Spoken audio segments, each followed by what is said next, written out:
श्री हरि की कृपा कीर्तन से राजा पुरुयसा को अपना राज्य पुनः मिला। जय श्री राम। मैं नीतू पांडे यूट्यूब चैनल पर आप सबका स्वागत करती हूँ। इस कथा का वर्णन स्कंद पुराण में मिलता है। कहते हैं इस माया रूपी संसार से निकलने के लिए, वो भी इस कलयुग में निकलने के लिए मनुष्य के लिए भगवान ने बहुत से छोटे छोटे पूजा पाठ उपाय बता रखे हैं, ताकि मनुष्य अपने पाप कर्म को नष्ट करके ईश्वर तक पहुँच सके और उनसे मिलन कर सके, अपने पाप को समाप्त कर सके। इस तरह से एक कथा आरंभ करते हैं। सुखदेव जी बोले, मेष राशि में सूर्य के स्थित रहने पर जो वैशाख मास में प्रातःकाल स्नान करता है और भगवान विष्णु की पूजा करके इस कथा को सुनता है, वह सब पापों से मुक्त हो भगवान विष्णु के परम धाम को प्राप्त होता है। इस विषय में एक प्राचीन इतिहास कहते हैं, जो सब पापों का नाशक, पवित्र कारक, धर्म के अनुकूल, पूजनीय और पुराना है। गोदावरी के तट पर शुभ ब्रह्मेश्वर, ब्रह्म के ईश्वर जैसा क्षेत्र में महर्षि दुर्वासा के 2 शिष्य रहा करते थे, जो परमहंस ब्रह्मनिष्ठ उपनिषद विद्या में परिनिष्ठित, यानी कि पढ़े लिखे और बहुत ही उन विद्याओं में महारत हासिल किए हुए इच्छा रहित थे, जिनकी कोई इच्छा न थी। वे भिक्षा मात्र भोजन करते थे, यानी भिक्षा लेकर ही करते थे, खुद नहीं बना सकते थे, और पुण्यमय जीवन बिताते हुए गुफा में निवास करते थे, रहते थे। उनमें से एक का नाम सत्यनिष्ठ और दूसरे का नाम तपोनिष्ठ था। वे इन्हीं नामों से तीनों लोकों में विख्यात थे, यानी प्रचलित थे। सत्यनिष्ठ सदा भगवान विष्णु की कथा में तत्पर रहा करते थे।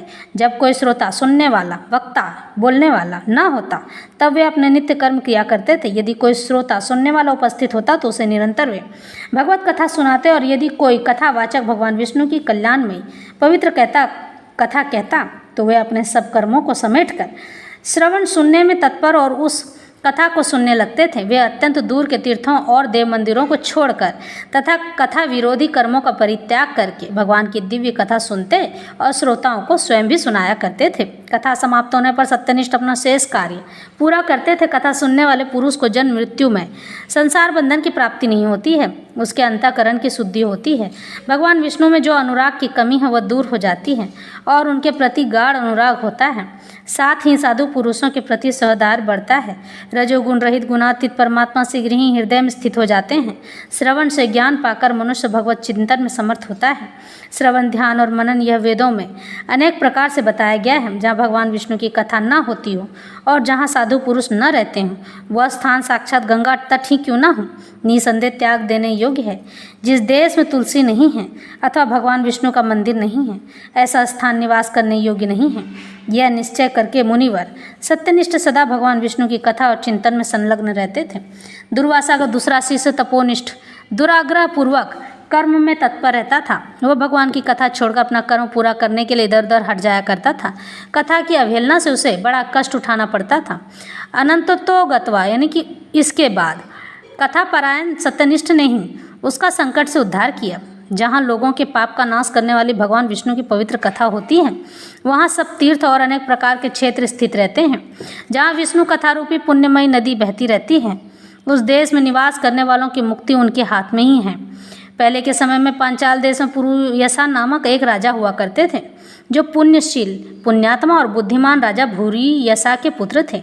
पिता के मरने पर पुरुयसा राज्य सिंहासन पर बैठे। वे धर्म की अभिलाषा रखने वाले, सूरता, उदारता आदि गुणों से संपन्न और धनुर्वेद में प्रवीण थे।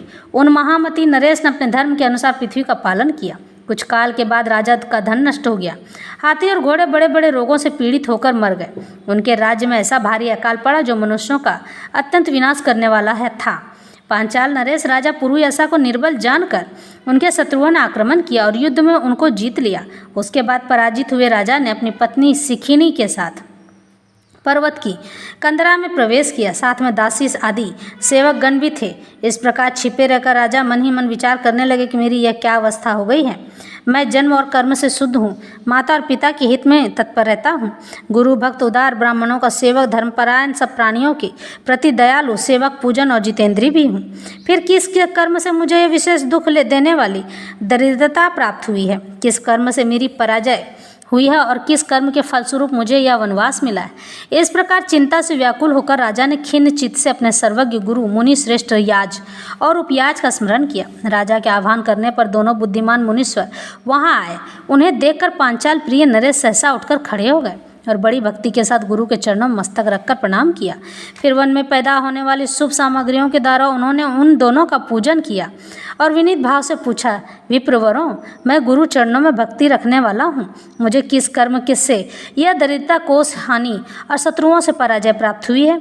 किस कारण से मेरा वनवास हुआ है और मुझे अकेले रहना पड़ा है? मेरे ना कोई पुत्र है, ना भाई और ना हितकारी मित्र ही हैं। मेरे द्वारा सुरक्षित राज्य में यह बड़ा भारी अकाल कैसे पड़ गया? ये सब बातें विस्तार पूर्वक मुझे बताई। राजा के इस प्रकार पूछने पर वे दोनों मुनि श्रेष्ठ कुछ देर ध्यान मग्न हो इस प्रकार बोले, हे राजन, तुम पहले के 10 जन्मों तक महापापी व्याग रहे हो। तुम सब लोगों के प्रति क्रूर और हिंसा परायण थे। तुमने कभी लेश मात्र भी धर्म का अनुष्ठान नहीं किया। इंद्रिय संयम तथा मनोनिग्रह का तुम में सर्वथा अभाव था। तुम्हारी जिह्वा किसी प्रकार भगवान विष्णु के नाम नहीं लेती थी। तुम्हारा चित्त गोविंद के चारों चरणार विंदों का चिंतन नहीं करता था और तुमने कभी मस्तक नवाकर परमात्मा को प्रणाम नहीं किया। इस प्रकार दुरात्मा व्याग का जीवन व्यतीत करते हुए तुम्हारे 9 जन्म पूरे हो गए। 10वां जन्म प्राप्त होने पर तुम सम्य पर्वत पर पुनः व्याग हुए। वहाँ सब लोगों के प्रति क्रूरता करना ही तुम्हारा स्वभाव था। तुम मनुष्यों के लिए यम के समान थे, दयाहीन, शस्त्रजीवी और हिंसा परायण थे। इस तरह से अपनी स्त्री के साथ रहते हुए राह चलने वाले पथिकों को तुम बड़ा कष्ट दिया करते थे। बड़े भारी सठ थे।